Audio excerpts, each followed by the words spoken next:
اسی طرح سے اللہ پاک فرماتے ہیں سم بکم عمیٌ، یہ لوگ بہرے ہیں، گونگے ہیں، اندھے ہیں، فہم لا یرجعون، یہ کبھی نہیں لوٹیں گے۔ اس آیت میں سب سے پہلے جو ہے وہ بہرے ہونے کو بیان کیا گیا ہے۔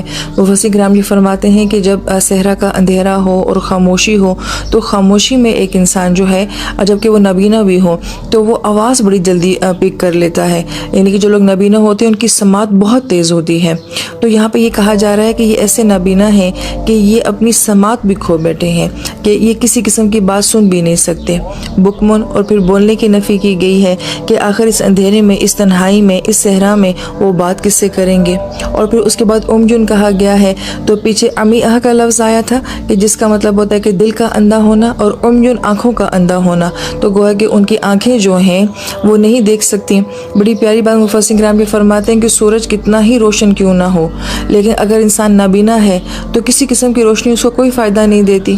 تو گویا کہ نبی علیہ السلام کی کتنی ہی خوبصورت ہستی تھی اور قرآن کتنی ہی خوبصورت کتاب تھی، لیکن دراصل ان کے پاس وہ دیکھنے والی آنکھ نہیں تھی، لہٰذا ان کو پتہ ہی نہیں تھا کہ نبی علیہ السلام کی خوبصورتی کیا اور اس قرآن کی خوبصورتی کیا ہے، لہٰذا یہ کیا ہے، اندھے ہیں۔